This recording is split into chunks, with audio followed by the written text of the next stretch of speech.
하나님의 말씀을 함께 봉독합니다. 하나님의 말씀을 룻기 2장입니다. 룻기 2장 17절부터 23절까지입니다.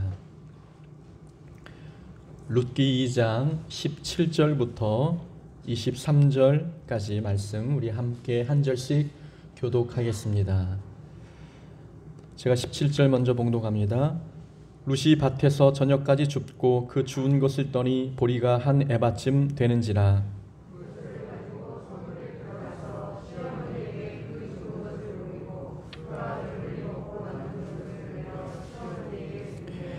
시어머니가 그에게 이르되 오늘 어디서 주웠느냐 어디서 일을 하였느냐 너를 돌본 자에게 복이 있기를 원하노라 하니 룻이 누구에게서 일했는지를 시어머니에게 알게 하여 이르되 오늘 일하게 한 사람의 이름은 보아스니이다 하는지라.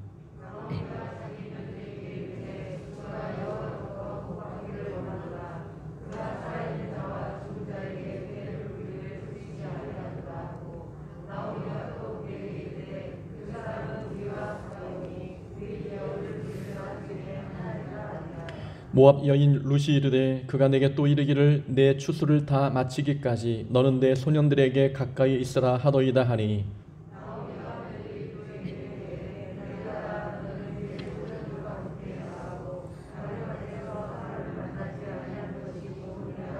함께 읽습니다. 이에 룻이 보아스의 소녀들에게 가까이 있어서 보리 추수와 밀 추수를 마치기까지 이삭을 주우며 그의 시어머니와 함께 거주하니라. 아멘. 오늘 본문의 말씀을 통해서 멈추지 않는 하나님의 은혜, 멈추지 않는 하나님의 은혜라는 제목으로 말씀 함께 나눕니다. 무라카미 하루키의 데뷔 소설 바람의 노래를 들어라에는 이런 장면이 나옵니다. 태평양 한가운데 조난당한 한 남자가 튜브를 붙잡고 표류하고 있었습니다. 그때 저 멀리에서 똑같이 튜브를 붙잡은 한 여자가 헤엄쳐 다가왔습니다. 그들은 나란히 바다 위에서 맥주를 마시며 이런저런 잡담을 나누었습니다. 밤이 새도록 이야기를 나눈 후 여자는 어딘가 있을지 모를 섬을 찾아 헤엄쳐 갔고 남자는 그 자리에 남아 맥주를 마셨습니다. 여자는 이튿날 이틀 밤을 헤엄쳐 어딘가의 섬에 도착하였고 남자는 그 자리에 남아 술에 취한 채 구조대에 의해서 구조되었습니다. 몇 년 후 두 사람은 어느 고지대에 있는 작은 술집에서 우연히 마주쳤습니다. 남자를 본 여자는 굉장히 혼란스러웠지요. 자신은 팔이 빠져라 열심히 헤엄쳐서 살았는데 아무것도 하지 않은 남자는 내 눈앞에 버젓이 살아서 돌아왔던 겁니다. 열심히 헤엄친 자신과 가만히 있던 남자는 같은 결과를 맞이했습니다. 이 상황을 어떻게 해석해야 될지 몰라 여자는 당황스러웠습니다. 모든 상황이 불공평하게 느껴졌습니다. 열심히 노력했으면 노력하지 않은 사람보다는 더 나은 결과를 얻어야 하는데 현실은 그렇지 않았습니다. 우리도 여자의 입장이라면 같은 생각을 하지 않을까요? 나는 애를 쓰고 고생해야 결과를 얻고 다른 사람은 가만히 있어도 좋은 결과를 얻는다면 우리도 시험에 들 법합니다. 왜 나의 삶에는 하나님의 은혜가 없냐고 불평할지도 모릅니다. 하지만 조금 더 면밀히 여자의 상황을 한번 다시 생각해 보면 좋겠습니다. 여자는 어딘가 있을지 모를 섬을 찾아 헤엄쳐 갔습니다. 이틀에 걸쳐 열심히 헤엄쳤는데 만약 섬이 나타나지 않았다면 어떻게 되었을까요? 여자는 주변에 섬이 있을 것이라는 확신도 없이 무조건 헤엄쳐 떠났습니다. 섬을 만나 구조된 것이 자기 노력의 결과였을까요? 만약 헤엄치다가 상어떼를 만났다면 어떻게 되었을까요?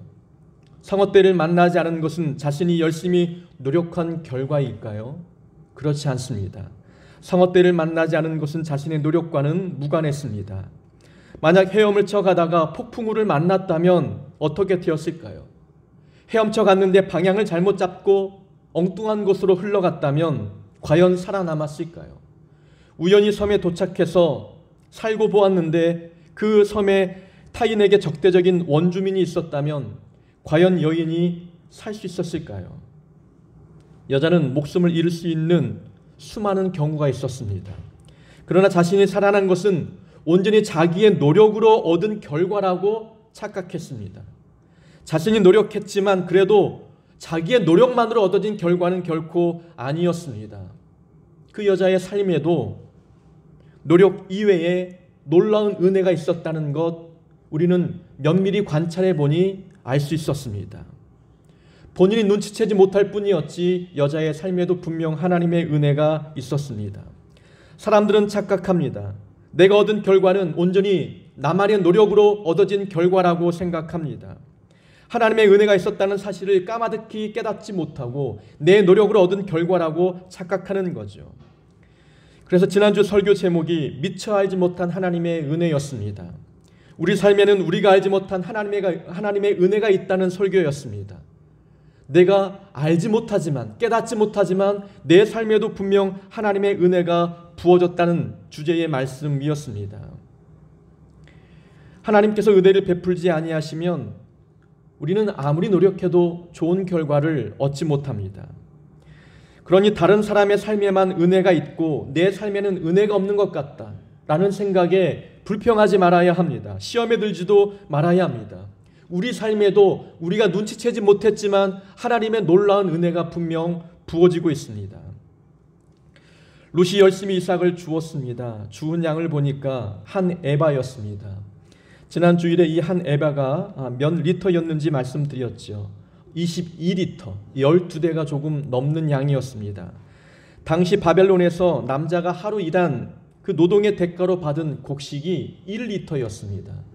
남자가 하루 일해서 벌은 곡식이 1리터였다면 22리터의 양을 벌어들인 이 주운 이삭의 양은 룻이 혼자 힘으로 감당하기는 매우 어려운 결과였다는 것입니다.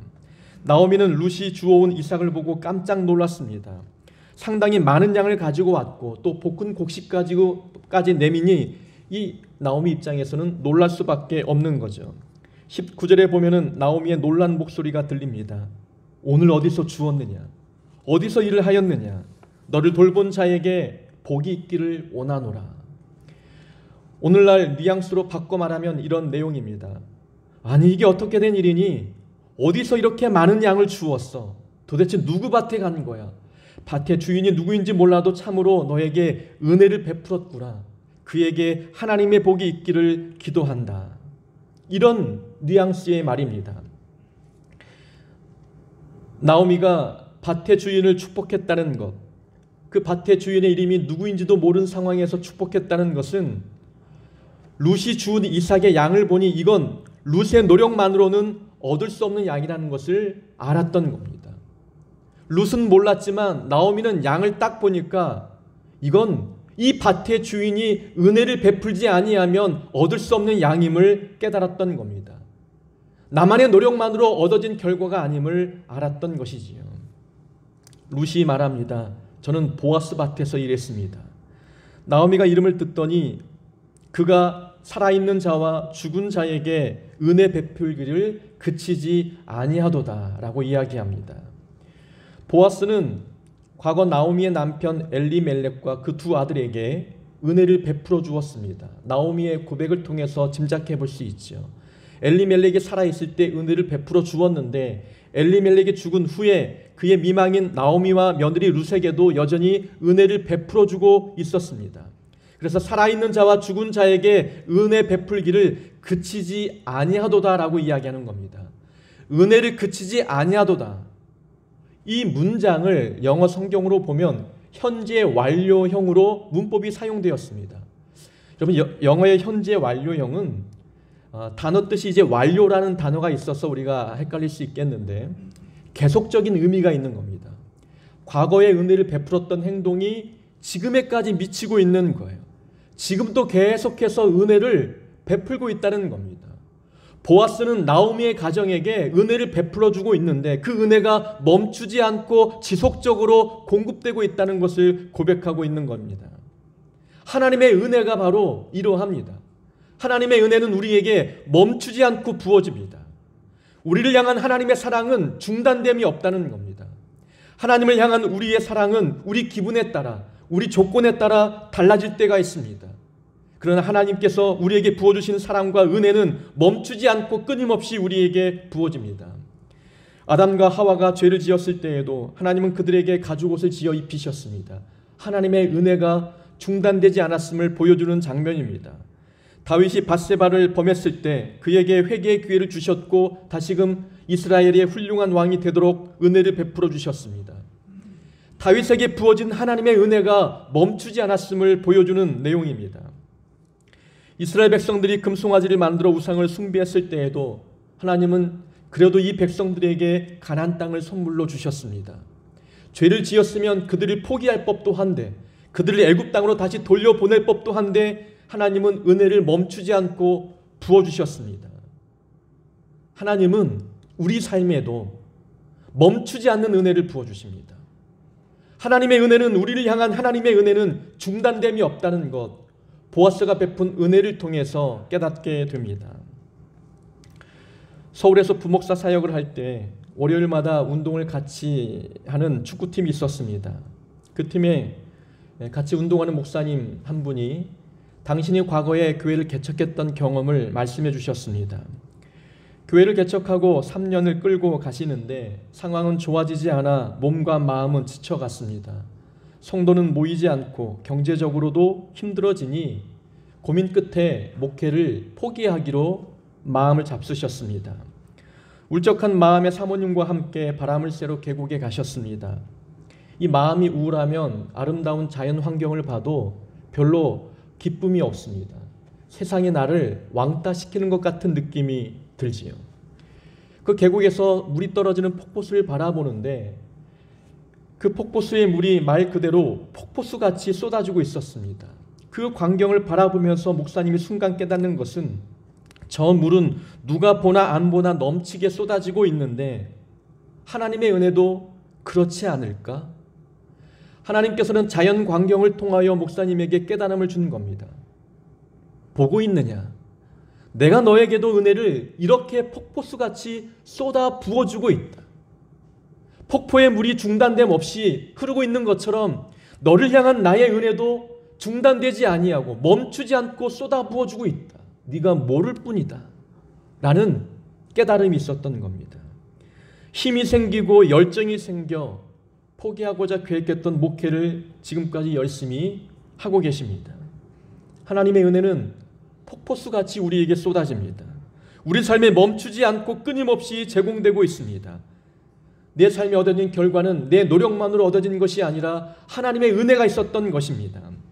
은혜가 없다고 불평하지 마시고, 내 삶에만 하나님의 사랑이 없다고 원망하지 마시고, 하나님의 은혜는 내 삶에도 끊임없이 부어지고 있음을 기억해야 합니다. 우리는 오늘 본문을 통해서 그렇다면 하나님은 우리 삶에 어떤 은혜를 부어주고 계신지 한번 찾아보고자 합니다.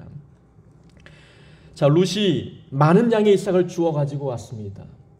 우리가 1장, 2장 초반으로 돌아가 보면은 룻이 이삭을 주우러 나가기 전에 어머니에게 뭐라고 말했습니까? 어머니, 제가 누군가에게 은혜를 입으면 그를 따라 이삭을 줍겠나이다. 걱정과 근심에 쌓여서 룻이 어머니에게 이야기한 거지만 이것은 기도였다라고 말씀을 드렸습니다.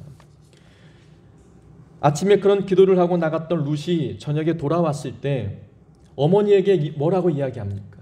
들뜬 마음에 기쁜 감정으로 어머니, 제가 밭에 가서 이삭을 줍는데 보아스라는 사람이 저에게 볶은 곡식까지 먹여주셨고 물을 제공해 주었고 추수가 끝날 때까지 다른 데 가지 말고 이 밭에서 이삭을 주우라 허락해 주었습니다.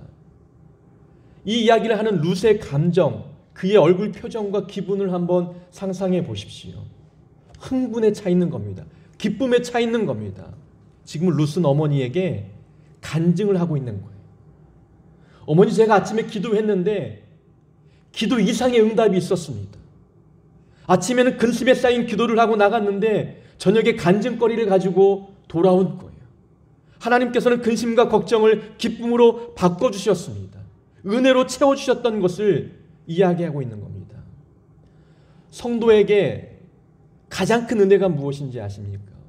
우리 삶에 간증거리가 있는 겁니다. 간증이 있다는 것은 하나님의 개입하심이 있다는 것을 의미하는 겁니다. 하나님의 내 인생에 개입하셔서 기대 이상의 결과를 만들어주시는 것입니다. 그 간증거리를 체험하고 있다는 것은 하나님께서 내 삶에 은혜를 부어줬다는 것을 증명하고 있는 것입니다. 우리 삶에, 지난 한 주간 우리 삶에 간증거리가 있다면 우리는 행복한 삶을 살고 있는 겁니다. 하나님의 은혜가 내 삶에 부어지고 있는 것입니다. 지난 수요일 저녁 예배를 마치고 한 집사님께서 찾아오셨습니다. 집사님은 성경 통독을 하면서 느낀 은혜를 간증해 주셨지요. 당신 구역이 성경 통독이 많이 뒤처져 있어서 당신이라도 열심히 읽어 다른 구역과 비슷하게 만들고 싶으셨던 모양입니다. 선의의 경쟁심 덕분에 성경을 많이 읽게 되었고 그러면서 성경 읽는 재미에 푹 빠지셨습니다. 아내분이 말하기를 자기 얼굴 좀 봐달라고 할 정도로 성경 통독에 많은 시간을 할애하셨던 거죠. 그렇게 매일매일의 삶을 사셨는데 2주 전 수요 예배에 참석하시고 찬양과 함께 예배를 드리는데 찬양을 부름과 동시에 눈에서 눈물이 쏟아지기 시작하더니 설교를 마칠 때까지 눈물이 멈추지 않으셨다 이야기합니다. 마스크가 젖을 정도로 이 눈물을 주체할 수 없다는 거예요. 교회를 향한 사랑의 마음이 올라오고 하나님께서 내게 감사의 조건들을 많이 허락해 주셨는데 감사하지 못한 본인의 모습에 대해서도 죄송한 마음에 눈물이 막 흐르는 겁니다. 성경 통독의 은혜를 그분은 정말 체험하고 있는 거죠. 성경은 읽기만 해도 성령님이 우리 마음을 지배해 주십니다. 우리 마음의 잔이 하나님이 부어주신 은혜로 찰랑찰랑 채워지는 거예요.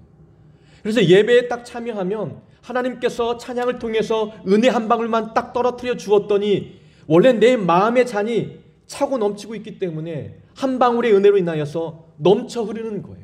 마음의 기쁨이 넘쳐 흐르고 은혜가 넘쳐 흐르니 그것이 겉으로 눈물로 표현되어 나왔던 것입니다. 그분의 간증이었죠. 저는 그분의 간증 이야기를 들으면서 감사하는 마음이 들었어요. 그분의 간증이 저의 기도 응답이었기 때문이었습니다. 저 주말마다 구역장님들이 구역 식구들이 읽은 성경 장수를 이제 톡으로 올려주십니다. 많이 읽은 구역도 있고 적게 읽은 구역도 있어요. 제 마음의 불편한 감정이 무엇이냐면 혹 이 성경 통독이 누군가의 마음에 상처가 되거나 시험거리가 되면 어떻게 될까? 이 걱정하는 마음이 있었어요. 그래서 새벽마다 기도할 때 우리 성도님들이 성경 통독의 은혜를 체험하면 좋겠다. 성경 통독이 믿음 생활이 걸림돌이 되지 아니하고 디딤돌이 되면 좋겠다라는 생각으로 기도했어요. 근데 집사님의 간증을 통해서 봐라, 성도님들이 성경 통독을 통해서 은혜 받고 있지 않느냐. 제 기도에 대한 응답을 그분 간증을 통해서 들려주시는 겁니다. 감사가 넘치고 또 마음에 쓸데없는 걱정, 내가 했구나라는 생각에 죄송한 마음도 들었습니다. 이것이 지난 한 주간 있었던 저의 간증 내용입니다. 간증은 하나님의 은혜가 부어졌다는 증거입니다. 간증은 하나님이 내 인생에 개입하고 나를 위해 일하고 계심을 보여주는 증거입니다. 우리 삶이 하나님의 은혜로 충만해지면 우리 입으로 간증을 말할 수밖에 없는 겁니다. 간증은 억지로 되지 않습니다. 내 안에 은혜가 넘치면 시키지 않아도 그걸 말하고 싶어집니다. 받은 은혜가 너무 크면 마치 내가 하나님 앞에 어린아이가 된 것처럼 기쁨을 주체하지 못하고 하나님의 은혜를 이야기하기 시작합니다. 은혜 충만할 때, 기쁨이 충만할 때 간증이 나오는 법입니다. 간증을 전하는 룻의 마음과 간증을 듣고 있는 나오미의 심정을 상상해 보십시오. 기쁨에 들떠 있습니다. 놀라움을 금치 못합니다. 환한 웃음과 때로는 기쁨의 눈물이 눈에 흐르면서 서로 부둥켜 안으며 하나님이 우리 삶에도 은혜를 부어주고 있구나 라는 것을 우리는 상상해 볼 수 있지 않겠습니까? 이삭 죽는 삶에도 간증거리가 있었습니다. 그럼 우리 삶에도 하나님은 간증거리를 허락해 주시는 것입니다. 아침에 근심이 저녁에는 기쁨으로 바뀌고 우리의 기도가 응답이 되어서 오늘 하루에 하나님이 베푸신 은혜에 대한 간증거리가 우리 저녁 시간에는 충만히 많아지는 은혜가 우리에게 있는 줄로 믿습니다. 그것이 바로 하나님께서 우리에게 멈추지 않고 부어주시는 은혜입니다. 두 번째 은혜가 있지요. 하나님은 우리를 비판하지 아니하시고 선물을 준비해 주십니다. 이것이 두 번째 본문을 통해서 찾을 수 있는 은혜입니다. 자, 한번 보겠습니다. 룻은 어머니에게 보아스 밭에서 이삭을 주었던 이야기를 들려주었습니다. 보아스라는 이름을 딱 듣더니 어머니가 이야기하기를 그 사람은 우리의 가까운 친척이다. 우리의 기업을 물을 자 중에 하나이다. 라고 이야기합니다. 기업을 물을 자라는 말은 히브리어로 고엘입니다. 이스라엘에는 이 고엘 제도가 있었습니다. 고엘 제도가 무엇이냐? 가난한 형제가 빚 때문에 종으로 팔려갈 위기가 되었을 때에 가까운 친척이 그 빚을 대신 갚아주고 형제를 종의 굴레에서 벗게 해주는 것, 이것이 고엘입니다. 또는 남편이 죽었을 때 남편의 재산을 상속받을 아들이 없는 경우가 있습니다. 그러면 형제 중 제일 가까운 사람이 그 미망인과 결혼하여 자녀를 낳아주죠. 그럼 아버지의 재산, 아버지의 땅을 그 아들에게 물려주어서 아들과 미망인이 잘 살 수 있도록 돕는 제도가 바로 고엘 제도입니다. 쉽게 말하면 이 기업 물을 자라는 단어는 남편 될 자격이 있는 사람이라는 뜻입니다. 보아스는 우리의 기업을 물을 자다라고 이야기하는 것은 보아스는 너의 남편이 될 만한 사람이다라고 이야기해 준 것입니다. 그래서 단어를 가만히 보니까 기업 물을 자 중에 한 사람이다라고 이야기합니다. 그러면 기업 물을 자가 보아스 말고 또 있다는 뜻입니다. 한 명 이상이 존재하고 있다는 거예요. 놀라운 소식 아니겠습니까? 참으로 은혜가 되고 반가운 소식입니다. 그런데 나오미가 모압에서 베들레헴으로 돌아올 때 두 며느리에게 뭐라고 말했습니까? 나는 너희들에게 남편 될 사람을 만들어줄 수 없다. 남편 될 자격 있는 사람이 없다고 이야기했습니다. 룻도 그렇게 남편 될 자격이 없고 그래서 평생 미망인으로 살 각오를 하고 베들레헴에 왔습니다. 여러분, 나오미가 거짓말을 한 것일까요? 룻과 오르바에게 남편 될 만한 자격 있는 사람이 없다고 말한 것 거짓말일까요? 그렇지는 않을 것입니다. 나오미는 아마 보아스라는 존재를 완전히 잊고 있었거나 아니면 보아스와 룻의 신분 차이를 고려해 볼 때 이 두 사람은 절대 만날 수 있는 기회도 없고 만난다 할지라도 결혼까지 갈 그럴 만한 조건들이 아님을 알고 있었던 겁니다. 이것이 우리가 합리적으로 의심해 볼 수 있는 내용이죠. 그러나 극적인 효과도 있는 겁니다. 나오미와 룻이 베들레헴에 돌아가도 얻을 것이 아무것도 없다는 생각을 가지고 돌아왔습니다. 그런데 느닷없이 보아스가 나타나는 겁니다. 룻도 남편감이 없는 줄 알았고 나오미도 그런 줄만 알았는데 가까운 친족 중에 그것도 믿음 좋은 부자인 보아스가 떡하고 나타났습니다. 그때 두 사람이 느낀 감정이 무엇이겠습니까? 하나님께서 준비해 주신 은혜이구나. 하나님께서 나를 위해 준비해 주신 선물이구나라는 것을 깨닫지 않겠습니까? 그런 극적인 효과를 이 성경이 독자들에게 주고 있는 거예요. 성경을 읽는 독자도 룻이 빈털터리로, 나오미도 빈털터리로 베들레헴에 돌아왔는데 보아스가 딱 등장할 때 하나님이 만들어주신 선물이구나라는 것을 깨닫게 되는 것입니다. 보아스는 원래부터 존재한 사람이 아니라 하나님이 만들어준 사람임을, 하나님이 갑작스럽게 주어진 선물임을 우리에게 강조하고 있는 것이지요. 하나님은 나오미에게 그리고 룻에게 좋은 선물을 준비해 주셨습니다. 나오미가 베들레헴에 처음 돌아왔을 때 고향 사람들의 반응이 어떠했습니까? 이가 나오미가 아니냐. 조롱과 비아냥거림이었습니다. 잘 살려고 고향을 떠났는데 거짓골이 되어 돌아왔으니 고향 사람들이 볼 때에 참 잘 됐네, 네가 나오미냐? 라고 이야기했습니다. 사람들은 비난하고 조롱했습니다. 그러나 하나님은 비난 대신, 야단치는 것 대신 은혜의 선물을 준비해주고 계십니다. 나오미는 베들레헴을 떠났다는 것, 기근 때문에 베들레헴을 떠났다는 것은 하나님을 등지고 세상으로 나아간 것을 의미합니다. 나는 하나님을 버리고 세상에 나아갔는데 하나님은 그런 나를 야단치는 것 대신에 복을 준비해 주시고 선물을 준비해 주셨습니다. 비난 대신 은혜의 선물을 준비해 주신 그 놀라운 복이 나오미와 룻의 삶에 충만했습니다. 이것이 믿는 성도에게 주어지는 은혜입니다. 우리가 실수하고 실패할 때가 있습니다. 말씀대로 살지 않아서 또 순종하지 않아서 죄를 짓고 넘어질 때가 있다는 거죠. 그래도 하나님 우리를 비난하지 아니하시고 우리에게 은혜의 선물을 준비해 주십니다. 집 나간 탕자가 아버지께 돌아왔을 때 아버지는 금가락지와 좋은 옷을 준비해 주셨고 송아지를 잡아 잔치를 벌여 주셨습니다.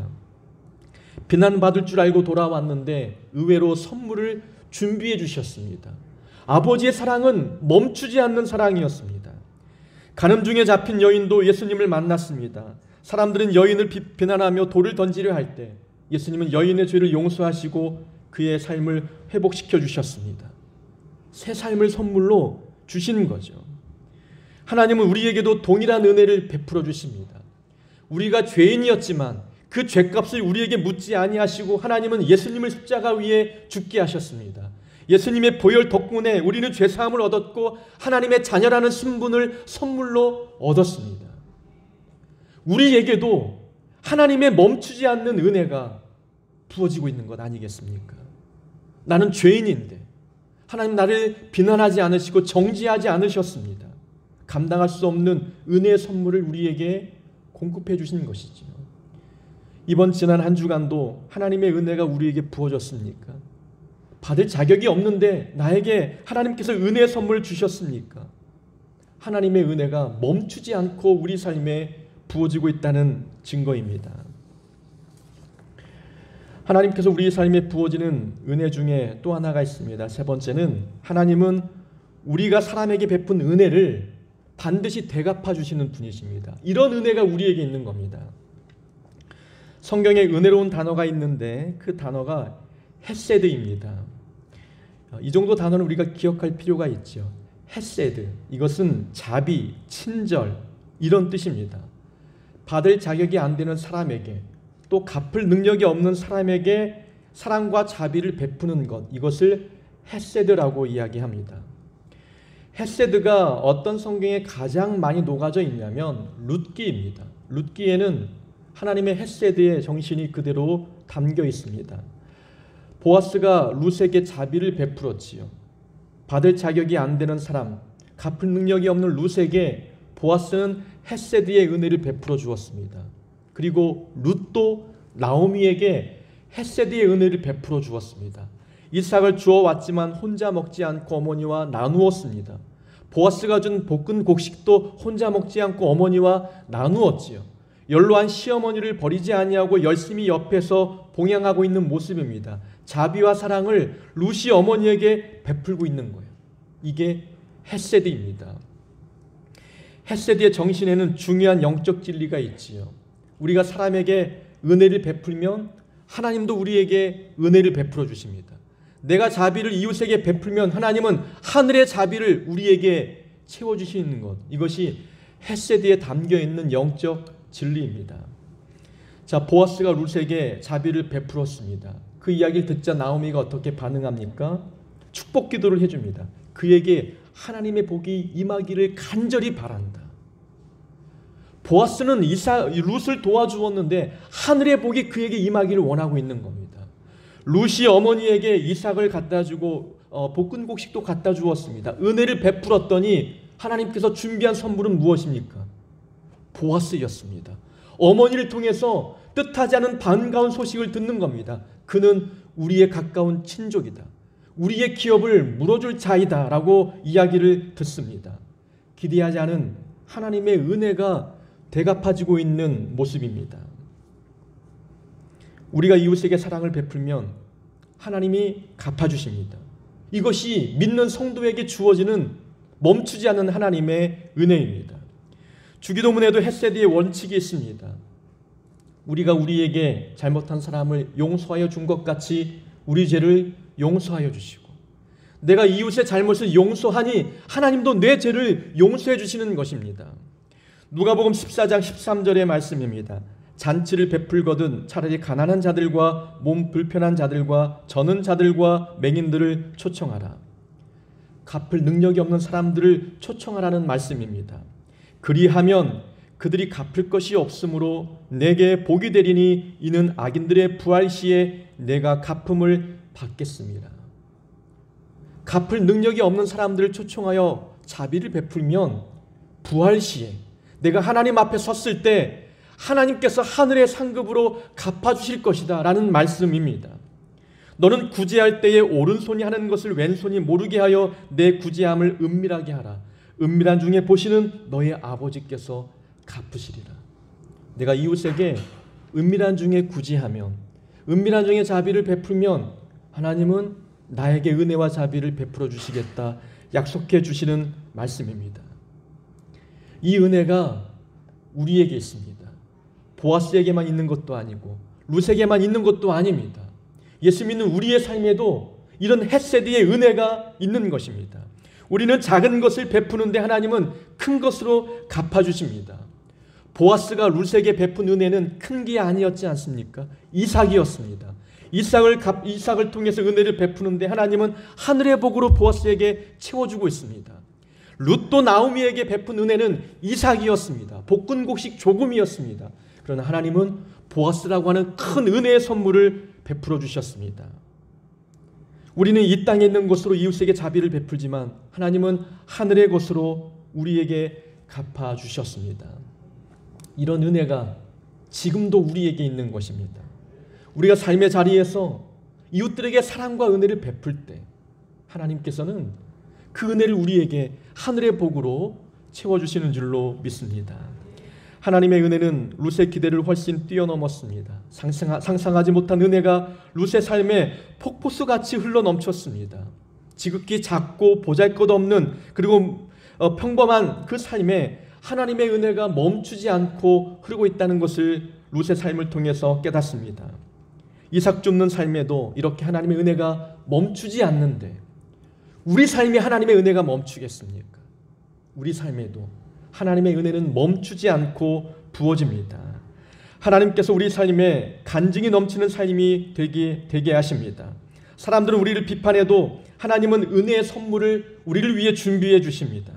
사람에게 베푼 자비를 잊지 아니하시고 하나님께서는 하늘의 복으로 우리에게 채워주십니다. 이번 한 주간 이런 은혜가 우리 삶에 가득 넘치게 될 줄로 믿습니다. 그런 은혜를 경험하여 다음 주에는 우리도 간증거리를 가지고 주 앞에 나오는 복된 자녀 되기를 주의 이름으로 축원합니다.